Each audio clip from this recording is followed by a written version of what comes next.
তুমি আসবে বলে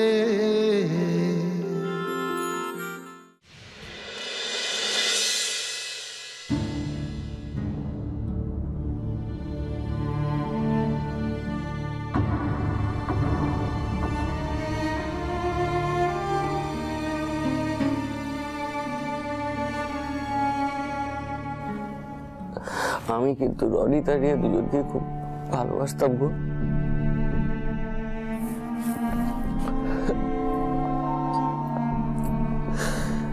কতটুকুনি ছিল ওরা, আমার থেকে কত ছোট, এটুকুটুকু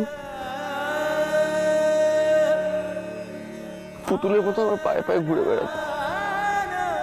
দাদা ভাই দাদা দাদা ভাইও তো পুরোটা বলতে পারতো না ঠিক করে।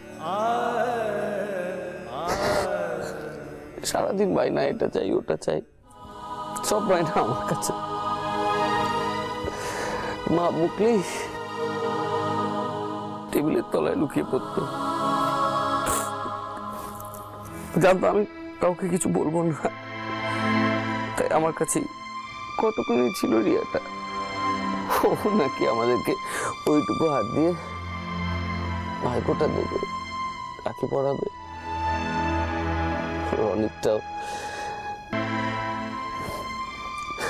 যা দিত মা আমাকে, আমার পাত থেকে খাওয়া তুলে নিয়ে বলতো এটা আমার।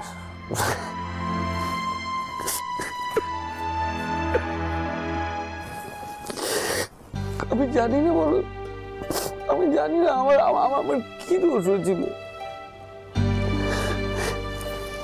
যত বায়না তো আমার কাছেই করতো ওরা। আমার মুখের গল্প না শুনলে ওদের ঘুম আসতো না। সেই রনি এতটা পাল্টে গেল কেন নন্দিনী?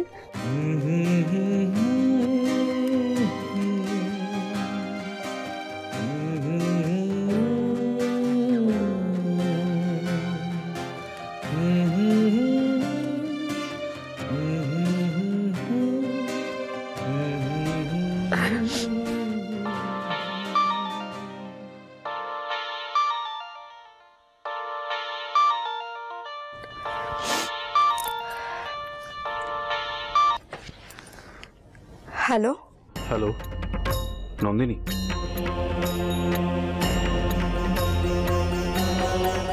কি বলছো তুমি?